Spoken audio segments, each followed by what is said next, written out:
You're listening to a lecture by the St. Jerome Center for Catechesis, a Catholic website dedicated to providing Catholics and non-Catholics with material about the Catholic faith. In this lecture in the series Introduction to Theology, we will discuss the Magisterium.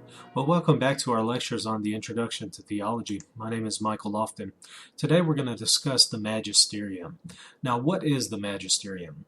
Basically, the magisterium of the Catholic Church is defined as the Church's teaching authority, vested in the bishops as successors of the apostles, under the Roman pontiff as successor of St. Peter. This basically means that the magisterium is the bishops of the Catholic Church who are successors of the apostles, that is, their ordinations go all the way back to the apostles themselves, and they are in communion with the Roman pontiff, which is the Bishop of Rome. So the bishops in communion with the Pope, including the Pope himself, is the magisterium. This is the teaching organ of the Church, if you will. Now, there are various ways that the magisterium can exercise its magisterial office. The first is the extraordinary magisterium.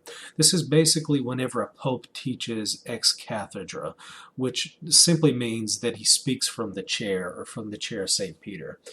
This means that he speaks authoritatively as a successor of the Apostle Peter, not as a private theologian, but as the successor of Peter, as the Pope. Whenever the Pope does this and defines a matter of faith and morals to be held universally by the Church and labels it as definitive, this is guaranteed by the Holy Spirit to be infallible, to be free from all error. Whenever the Pope does this, he is exercising his extraordinary magisterium. Now, an ecumenical council also is able to exercise the extraordinary magisterium, and this is especially evident whenever the council issues some kind of definitive teaching on matters of faith and morals. Whenever they do so, they're exercising the extraordinary magisterium of the Church. Now, there's also the ordinary and universal magisterium. This is basically what has been taught by the Church always and everywhere by all the bishops. So one good way to find what is part of the ordinary and universal magisterium is to consult what the Church Fathers have taught, and especially the catechisms throughout the ages. And that will give you a good idea of teachings that are part of the ordinary and universal magisterium. These are also infallible teachings, and they cannot be questioned. They are guaranteed by the Holy Spirit. Now, there's also the ordinary magisterium. This is different than the others in that the ordinary magisterium is not guaranteed to be free from error. The ordinary magisterium is whenever a bishop exercises teaching in his day-to-day office. So this would even include the Pope, by the way, in his private audiences, whenever he is giving homilies, sometimes even in some of his writings. He would be exercising the ordinary magisterium. Now, there are some exceptions. In some of his writings, he can exercise the extraordinary magisterium, but in most cases, he's exercising the ordinary magisterium, which means it's not necessarily infallible. So, there are also different levels to the magisterium, or different levels to the teaching that the magisterium gives us. There are teachings that are definitive and formally revealed by God. These are teachings that God himself has revealed to be true. So they are clearly free from all error, since God cannot make a mistake. God also cannot lie. So we know that these things are true.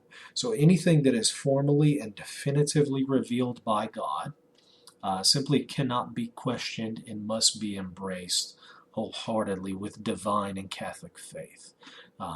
Now, there are also teachings which are definitive but not necessarily revealed by God. They may be revealed by God, but we don't necessarily know for sure that they have been revealed by God himself. These are teachings that the Church itself proposes as definitive, but just hasn't determined yet whether this is something God himself has revealed. So these are teachings that are infallible. They are guaranteed by the Holy Spirit. We must embrace them and must not question them. They are irreformable as they are definitive. But there is a question as to whether it is something immediately revealed by God or not. Now, there is also teachings that are not yet considered definitive. These are teachings that the church has not officially declared to be irreformable and infallible yet. Now, what is our proper response to these three categories? Well, the first category, the teachings that are definitive and formally revealed, we are to respond to these teachings with the divine and Catholic faith. That basically means divine faith being faith that believes this is divinely revealed, and Catholic faith being faith that recognizes this is taught definitively by the church.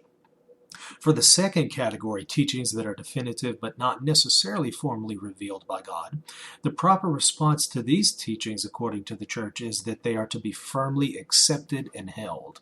And that is, they are accepted and held as definitive. So there's no arguing, there's no questioning these teachings. They are guaranteed to be infallible, and they are definitive. Now, with the third category of teachings, teachings that are not yet considered definitive, the proper response that the church tells us we should give to these teachings is religious submission of will and intellect. This basically means that we must be willing, or we are to be willing to accept these teachings, and we are to conform our intellect to them. That is, we are to actually believe these things. So it's not just a respectful silence or passing over these teachings. It is actually embracing these teachings to be true. However, we recognize that these teachings may not be definitive. They may not be infallible. The church can clarify that later, but for the time being, we are to conform our intellect and will to them and embrace them humbly. I hope you have enjoyed this lecture, and also look forward to the next lecture, which is going to be the fourth and final lecture, The Role of the Theologian. Thank you for listening to this lecture in the Introduction to Theology series. For more information about the SJCC, please visit stjeromecenter.com.